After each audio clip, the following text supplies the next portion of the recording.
The Mustang Morning News is a public forum for student expression. Students make all content decisions, and opinions do not necessarily represent those of the Manhattan Beach Unified School District. Project Verandas, a 4-story apartment complex set to be built in El Porto, remains controversial among community members. And students at Mira Costa are taking the initiative to start their own bands. This is the Mustang Morning News.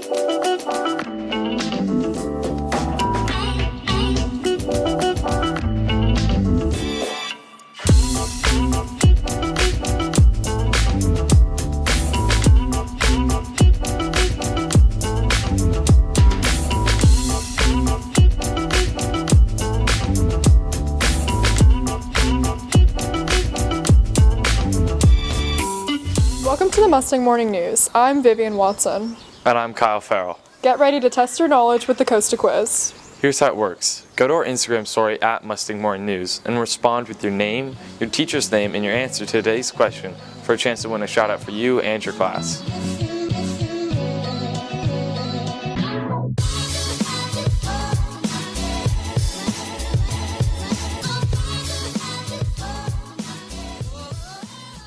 Here's today's question. Who was the most streamed artist in the US on Spotify, the most popular music streaming service globally, in 2022? Was it A, Drake, B, The Weeknd, C, Taylor Swift, or D, Bad Bunny? Think you know the answer? Submit it through the response box on our Instagram story now, at Mustang Morning News.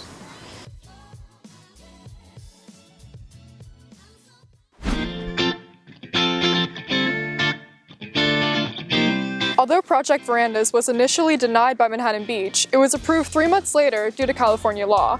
Mac Bender and Jet Purser report. Manhattan Beach is no stranger to controversy, and the newest debate is over Project Verandas, a 79-unit apartment complex being introduced into El Porto. Developers applied for planning review in summer 2020 to kickstart the project, and the 96,000 square foot lot was approved by the City Council in January. So it seems to me that they've approved a pretty massive development project with profitability of the project driving this initiative as opposed to meeting the state mandate. But I've yet to see a single city council member or the mayor raise their hand and say why this is great for the city.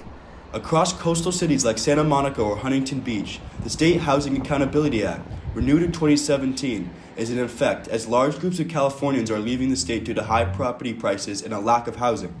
The law will promote housing development by speeding the approval process and empowering the state of California to limit the ability of local governments to restrict ideas of new housing.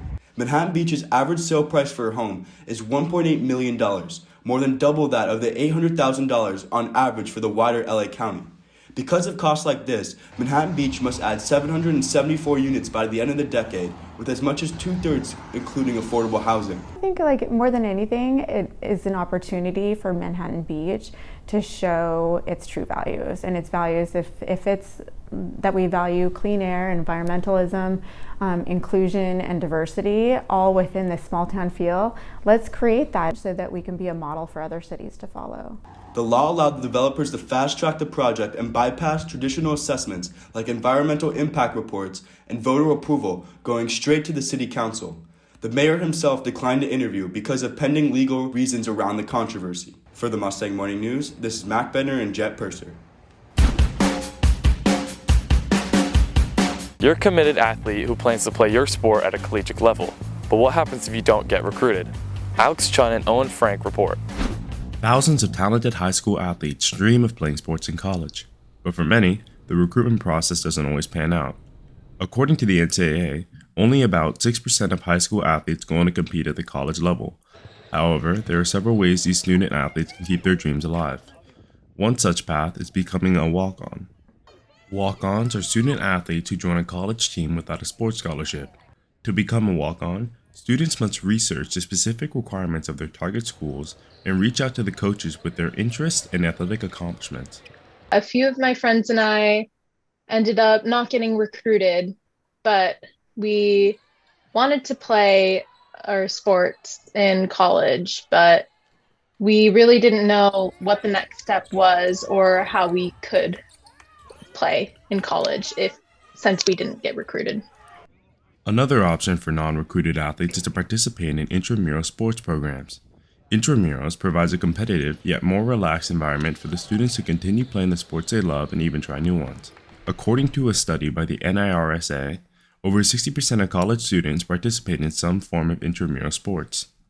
A lot of schools have intramural programs that are really competitive and really difficult to play, and it's a high level to play, and I think that can satisfy a lot of your competitive juices when you do go to the next level. So even if you don't want to walk on or you don't want to be a scholarship person in college, there's still an opportunity to play intramurals. There are numerous paths for student athletes who aren't recruited at a high school.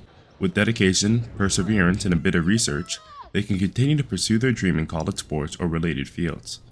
This is Alex Chun and Owen Frank with the Mustang Morning News. We have the answer to today's Costa Quiz. The question was, who was the most streamed artist in the US on Spotify, the most popular music service globally, in 2022? The answer is A. According to Spotify, Drake was the most streamed artist of 2022.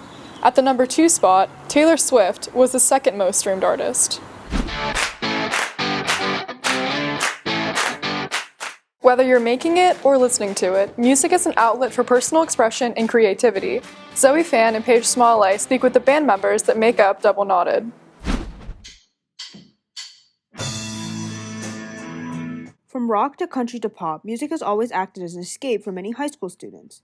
While many schools do have music programs, some people choose to make their own groups. Being able to connect further with them on a different level than just being friends with them. My goal is just really have fun and get to create new stuff with people. And I hope we make it successfully, but for now it's just a little fun thing, Being in a band is fun because I get to meet up with my friends and we get to create music and share our passion to everyone. I just want us to keep playing for as long as we can because I know we're all kind of at the age where in a few years we're all going to be going our separate ways. The band Double Knotted is a student-made band, forming after meeting at a music school and becoming friends. We all just were kind of want to start a band, and everyone was like, oh, that's kind of cool, and then we just did it. It just happened. While most of them might not be in their school's music programs, music is still a significant part of their life. The band keeps their schedules consistent, practicing together for 2 hours every Friday and then going over to their School of Rock on Saturdays. Yeah. We make time for this because it's a commitment. And with 5 gigs under their belt, the group plans to gain more exposure as they continue.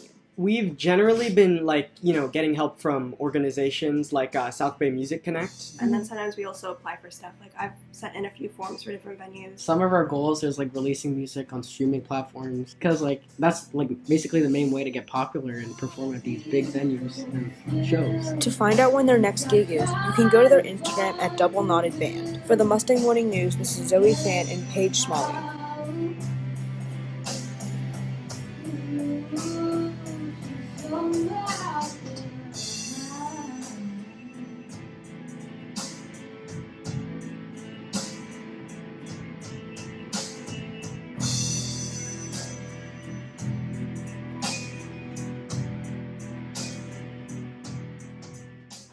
That's all for today's show, but we're still busy reporting on our Instagram at Mustang Morning News.